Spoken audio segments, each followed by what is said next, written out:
13 दिसंबर 1946 को संविधान सभा की पहली बैठक के अंतिम दिन आदरणीय पूर्व प्रधानमंत्री, देश के प्रथम प्रधानमंत्री और उन दिनों अंतरिम सरकार के प्रधानमंत्री रहे श्री पंडित जवाहरलाल नेहरू ने देश के संविधान सभा के समक्ष उद्देश्य प्रस्ताव रखा था और किस उद्देश्य से संविधान सभा गठित की गई है इसको स्पष्ट किया था।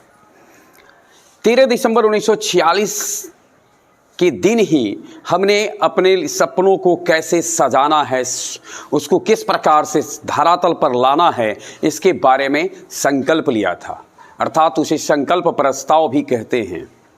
तब भला किसने सोचा था कि जब 13 दिसंबर 2001 ईस्वी को भारत इसकी याद कर रहा होगा, अपने उस संकल्प को याद कर रहा होगा, तब उसी समय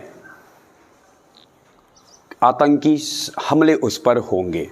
देश की लोकतंत्र का मंदिर कहा जाता है संसद भवन को, जहां हमारे सांसद बैठते ही नहीं हैं, वरन वो हमारे देश के निर्वाचित प्रतिनिधि अपने देश के लिए नियम कानून बनाते हैं, उन नियमों के ऊपर चर्चा करते हैं जिससे देश को चलाया जाना होता है। और देश के पवित्र मंदिर पर 13 दिसंबर को 11:28 पे हमला होता है। अभी अभी राज्यसभा के सभापति, राज्यसभा के तत्कालीन सभापति, उन दिनों जो राज्यसभा के सभापति होते हैं, देश के उपराष्ट्रपति होते हैं, कृष्णकांत जी, उनकी गाड़ी का काफिला चल रहा है और ठीक उसके सामने उनका काफिला प्रवेश करने वाला ही है कि उसके ठीक सामने से बहुत तेज गति से उजले रंग की एक एम्बेसडर कार बाहर जाता है, बहुत तेज गति से निकलता है। उसके वेग से, उसकी चाल से यह समझा जा सकता है कि कुछ अनियमित जैसा है। और उसके पश्चात सुरक्षाकर्मी उसके पीछे दौड़ते हैं। एक जो वहाँ पर तैनात सुरक्षाकर्मी थे, उन्होंने उसे रोकने की हर संभव कोशिश की, लेकिन बगैर उस पर ध्यान दिए वो गाड़ी आगे बढ़ते जाती है। फिर पीछे उसके पीछे सुरक्षाकर्मी भागते हैं और अचानक गाड़ी रुकती है और एक साथ उसके चारों गेट खुलते हैं और उसके बाद 5 आतंकियों के द्वारा हमले शुरू हो जाते हैं। AK-47 से हमले किए जाते हैं और इस हमले में ध्यान में रखना है इस समय कि उस समय जिस समय ये हमला हुआ था, उस समय लोकसभा में लगभग 200 सांसद थे, तत्कालीन गृह मंत्री लालकृष्ण आडवाणी के समेत, यानी लालकृष्ण आडवाणी जी भी उसमें उपस्थित हो चुके थे और 200 सांसद लोकसभा में पहुंच चुके थे और उस समय यह हमला हुआ। सोचिए जरा सा, अगर किसी तरीके से अगर वो अंदर प्रवेश कर जाते तो क्या हो सकता था।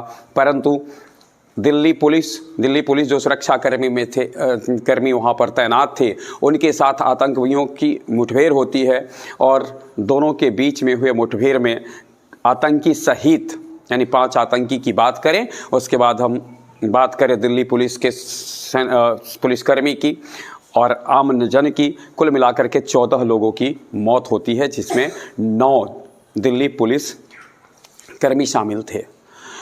इस घटना के तुरंत बाद 2 पाकिस्तानी परस्त या पाकिस्तान से जिनको कहा जा सकता है कि पोषित आतंकी संगठन लश्कर-ए-तोयबा और जैश-ए मोहम्मद ने इसकी जिम्मेदारी ली। कालांतर में हम लोग जानते हैं इस घटना का मास्टरमाइंड अफजल गुरु, उसको 2013 ईस्वी में फांसी की सज़ा सुनाई जाती है, फांसी मिलती है। फांसी की सज़ा तो पहले ही सुना दी गई थी। 2013 ईस्वी में जब हमारे देश के राष्ट्रपति थे प्रणब मुखर्जी जी, उस समय उसको फांसी मिलती है, तारीख 9 फरवरी की थी। और इस तरीके से एक बड़ा सा हादसा जो हो सकता था वो किसी प्रकार से ईश्वर की कृपा से और हमारे सुरक्षा कर्मियों की तैनाती से टला।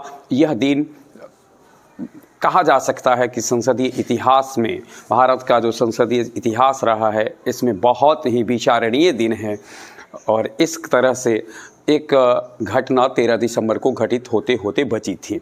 13 दिसंबर का ख्याल आते हुए एक और चीज़ें ख्याल में आती है। राष्ट्रीय मुक्ति मोर्चा की सरकार थी 1989 ईस्वी में। तब उन दिनों गृह मंत्री मुफ्ती मोहम्मद सईद थे और उनकी बेटी का किडनैप का अपहरण कर लिया जाता है। मुफ्ती मोहम्मद सईद की बेटी रुबिया का अपहरण किया जाता है और तब 3 आतंकियों को छुड़ाया गया था, रिहा करवाया गया था। ये कुछ खास बातें थी 13 दिसंबर के आतंकी हमलों को लेकर। कह सकते हैं 13 दिसंबर का यह इतिहास आतंकी घटना के लिए बहुत चर्चित